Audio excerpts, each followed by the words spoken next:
through the speakers.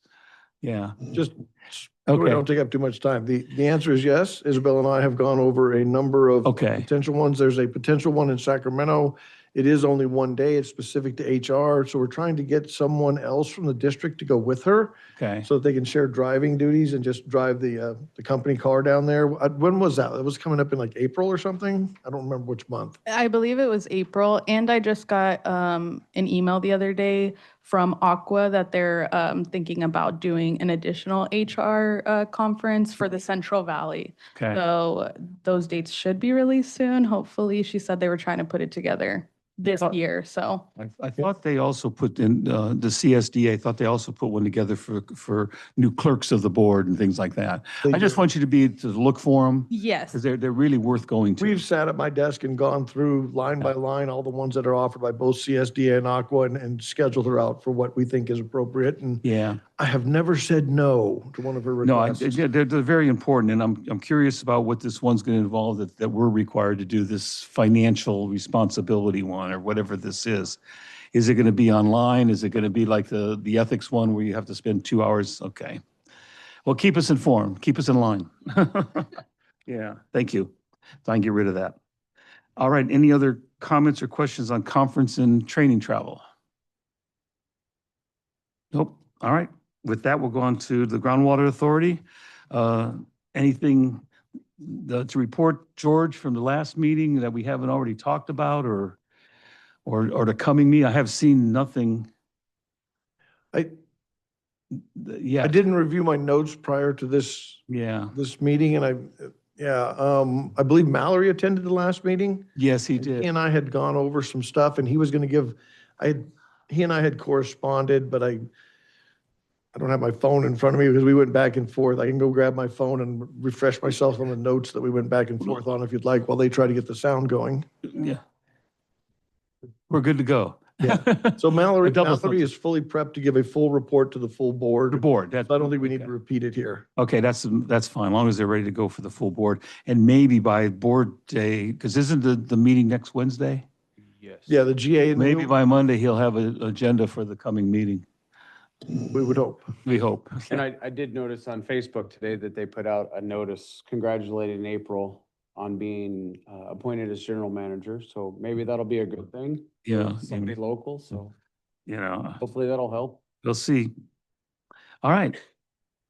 With any comments or questions on item 5, the Groundwater Authority? Nothing? All right, we're going to 6, review of the connection fee policy. Where are we with that? I think we're awaiting legal, aren't we?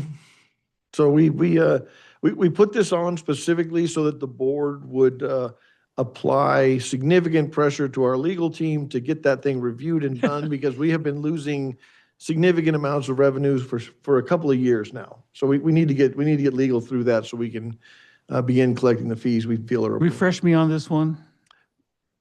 Renee or Ty? So with new meter sets, there's a distribution fee that's normally charged, and it's around $3,000. Right. 3,700. So in assessment districts, because they were assessed fees to put in the system or upgrade it before they connected to our system, during the life of the assessment, they didn't have to pay that Okay. because it was already charged on their property tax. Right. Now, since the systems are 30 years old and you know, you need to start collecting to replace or rebuild or whatever. And they should be vacant charging them properties, now. everything, yeah. Now on vacant properties, when they. But you're telling me if I have a vacant property and one that had an old assessment right now, I would fall under whatever the assessment said 20, 30 years ago? Yeah. Wow, okay. So, What did we estimate this is costing the district at this point? well, it's about 3,700 for every single family I resident. thought we made an estimate of like an annual loss. Yeah, It's about last year 100. over 100,000. So we lost $100,000 in revenue because we haven't gotten this done. Oh, so you want the board to pound on legal, huh? Okay. Not to pound on Give them, them just to some gently nudge them. He's got it, right? And you guys have spoken to him about it? Yeah. Okay. Yeah, multiple times. Well, we could, Doesn't it state that in the agreement? Not specifically that when it ends that we can charge it again. our sales and service policy manual right now specifically calls out those assessment districts for not being charged those fees. yeah. So- Even though our policy also says after 30 years, you be charged, but it then except for those. Really? It makes an exception for the assessment district? Yes. And there's agreements from, So- 50 years. Yeah, we have Have a agreements. vacant Yeah. piece of property in an assessment district, get your water meter now while it's cheap. I'm in an assessment district. Do I have any meters I want to put in? Right. That's the, well, Yeah. And that's what we're saying. it's not just that. There's some other little agreements out there that have been on the books for over 50 years that, pretty dang cheap. And those pipelines are really very old. Are you now. going to talk about this at the meeting on Monday briefly? If not, can you make sure it's under? Yeah, we could one do of it the under one of items? the reports, yeah. Yeah, under Yeah. reports, the financial reports that we need to move on this? Sure. Okay, thank you. I think we should just add it to the agenda so we can discuss it and get it approved and take action on it. Well- Or at least push Jim. Yeah, I think, yeah, I'm not sure where we would go with that. I'm sure that the board wouldn't say we don't want to approve it until legal says it's okay. Yeah, because the language in the sales and service policy manual is what needs to be updated. So we need, Then you would approve that. Yeah, I think if, Jim is very responsive to the board. I think if you guys just had a quick conversation and said, hey, this is something that's a real priority for the staff and we need to get it done, that he'll get on it. Yeah, just get on the agenda. And it could be a separate item. It could be added under, I can put it under my general Under bullet manager's points. report or something. yeah, Sure. Make it an item, because if we want to take action on it, then Isabel, we just can. add a quick note and I'll make a quick comment. Because then if, Ron will yeah, look at. look If at we wanna Jim take with the action, then we Laser can. eyes, Yeah. and that'll be it. so is there anything else we want to add in that sales agreement, in that item? So Yeah, we could make there's- An amendment to the, Right, if we're gonna do it, we also want to Yes. address the ADUs. ADUs is kind of a nebulous, undefined, when we can charge them, when we can't. And that was something else that their work, Jim's firm is supposed to be working on. let's as well. make that discussion as detailed as you can without making a very long discussion. So that we know that when we leave here, the board can say, we agree with this. Okay, Jim, come back and give us the yes or no. Yeah. Ty, I think what he really meant was don't have George give that report. No, it's not what we meant. Oh, I see it when I said keep it short. Yeah, Exactly. That might be right. There we go. You got the humor. Yeah, there we go. Gotcha. All right. All right, anything else on number 6, the connection policy, fee connection? No. We have somebody online for that one? So she's, okay, she has a question later once she figures out how to. If she can type it in and you can ask it for her, we'll, Yeah, if she can, have her type it in and we'll answer it. Okay, item number 7, potential support for AB 35. I see that you have the letter here, George. yeah, I just gave you a copy of the letter. This was an ask from Brenda. We didn't get a chance to give the board a full review at the last meeting. It wasn't on the agenda. So this meeting, we're going to try and get that approved. We'll have it on the agenda for an approval. Yeah, Great. I think it's fairly Oh, straightforward. yeah, it is. Good deal. Oh, there's one other thing with that.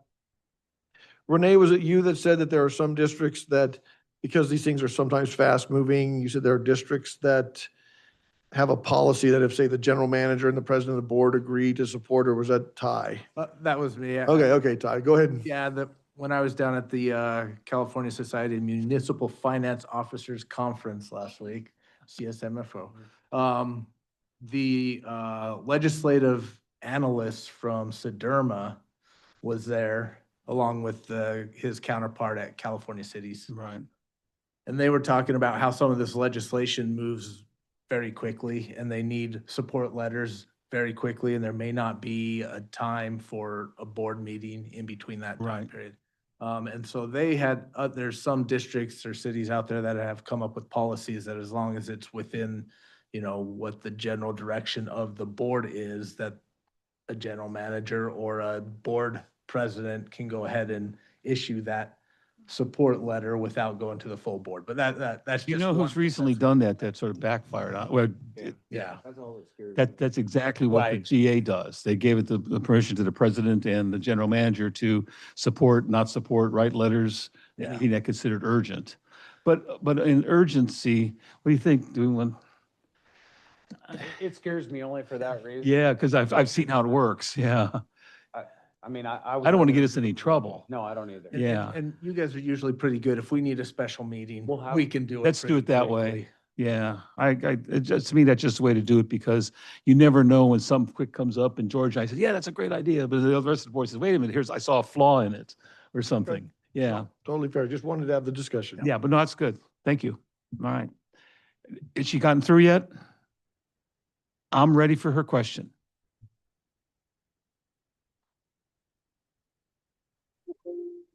Hello, this is Renee. Oh, there we go. All right, Finally. Renee. I wanted to know about the connection fees.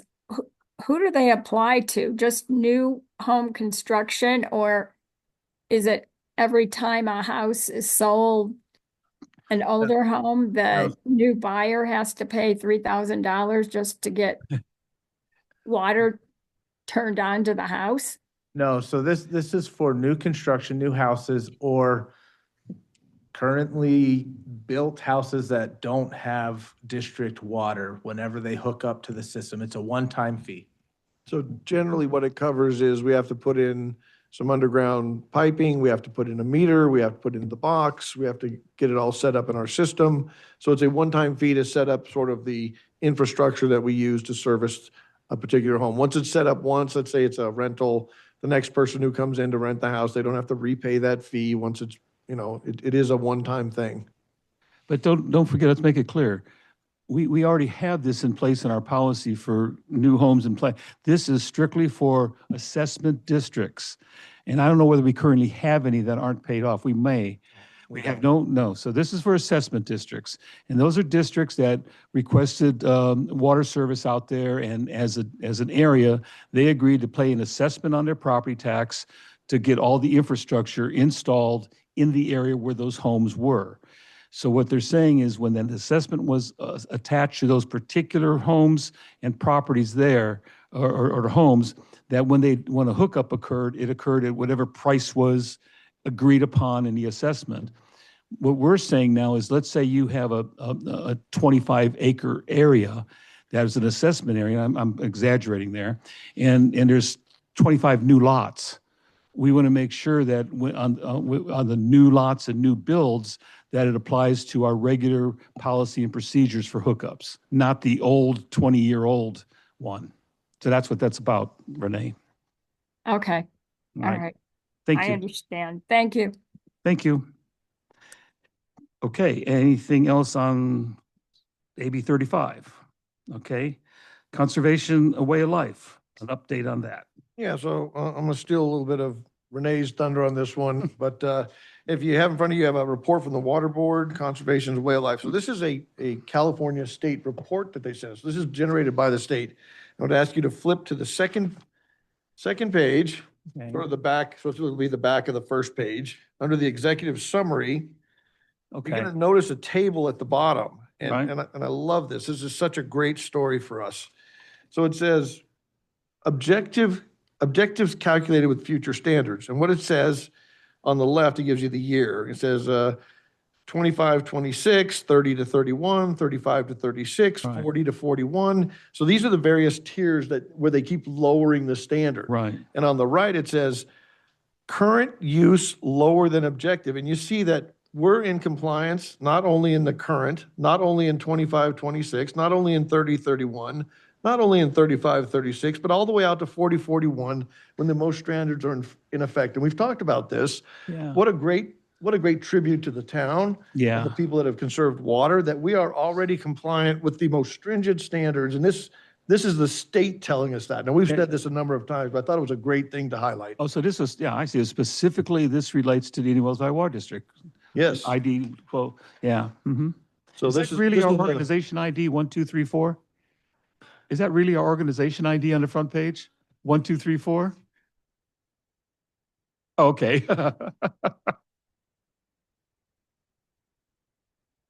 Okay.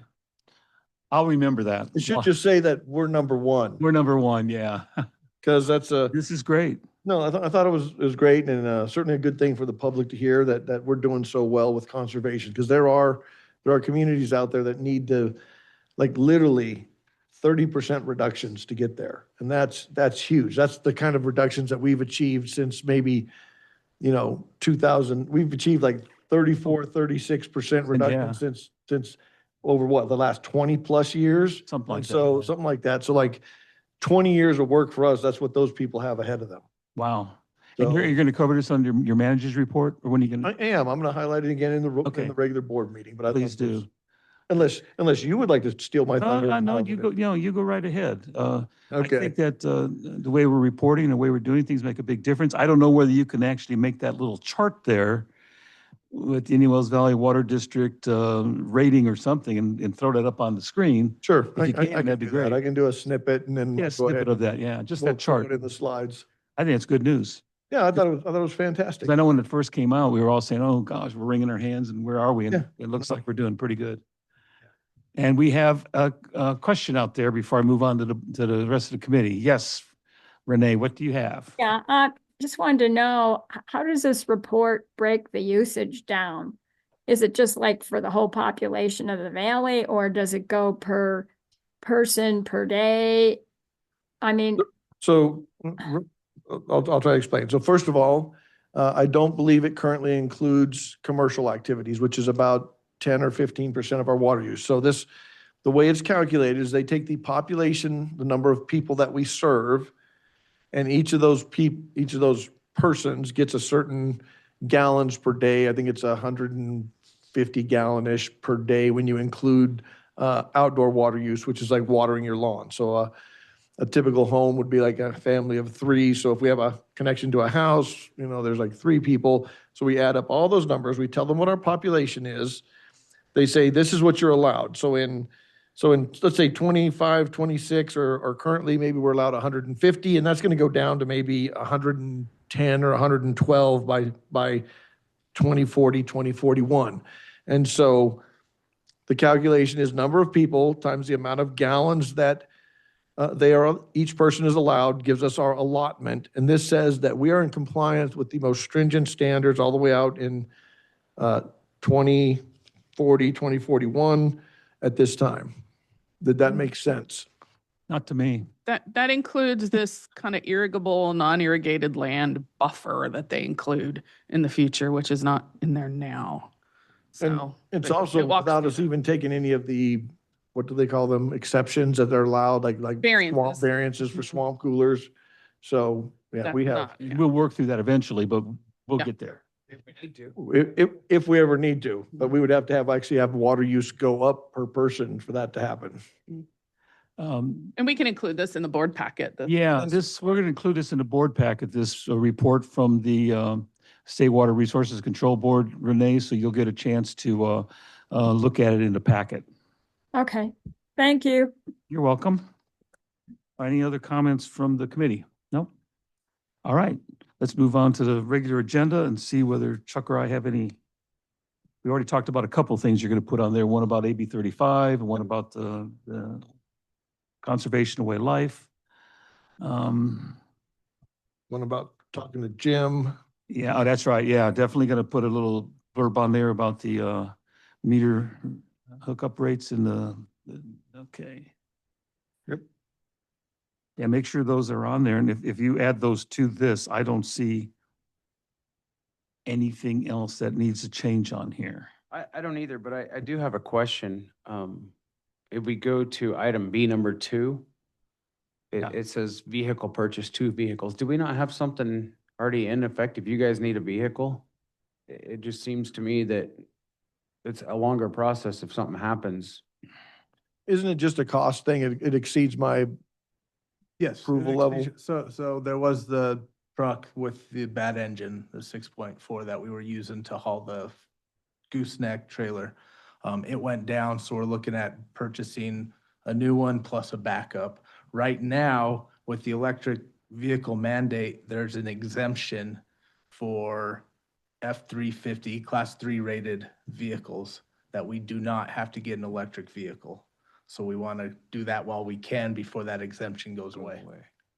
apparently somebody makes an electric F-450 or something. Yeah, There's there's, an equivalent to a 250 and a 450. Oh, are there? But I the know- 350, there's no electric equivalent right now. they make a 150 hybrid or something. That's about it that I know of. Yeah. Okay. Okay, I was just curious. Yeah. I think it's just, it exceeds my approval level. Okay. Okay. And And of then course you you have to brought buy up a that thing full about- truck. That is the key. You cannot buy a cabin chassis and then go put a bed on it. You need to buy one off the lot, ready to roll. Yeah. So that's what really throws it over the budget even more. Because you're buying a full truck. Yes. When does the exemption go away, Ty? When there's an equivalent that's presented to the state of That, California. that actually so- becomes available? So any day Okay. now. Yeah, well, I'm just concerned about that, and I don't want to discuss it here, but it needs to be future discussions that we're gonna have. Because if we start going that way, we're talking about charging stations and infrastructure for charging and everything else. Quite a bit of, state mandated spending where they won't give us any money. Okay, Yeah, I mean, yeah, there is another option. You could buy a 6.4 engine for that diesel and put it back in. However, 6.4 engines are notoriously unreliable. let's just, Not- yeah, let's just keep that in mind. You may want to actually, I don't know if it's time, it would eventually put that on the plant and equipment agenda. Yeah, It's a 2010 or. it's a 2008 Yeah, and it's old. it's rolling at 105,000 right now. And we already stripped the bed off of it, put a flatbed on with a B&W gooseneck hitch on there. And it's caused us some grief, and we don't have a backup. So we're kind of, stuck in the mud with a trailer and moving equipment around. And the other truck that we would like to replace to make a crew truck is a 2011 with 113,000 sitting on it.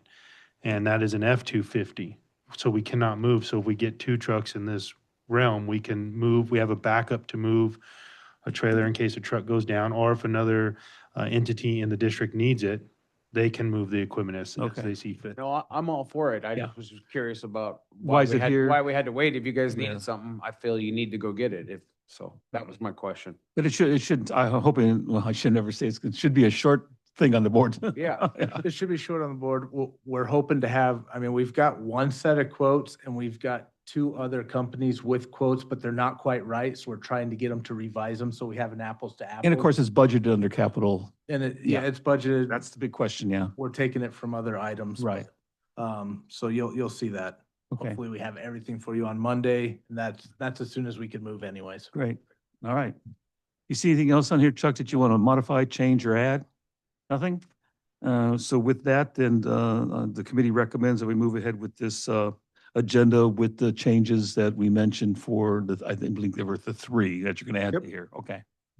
All right. Any other comments or questions? Anything from Renee? All right. With that, we'll adjourn this meeting at looks like 3:26. Thank you, everybody.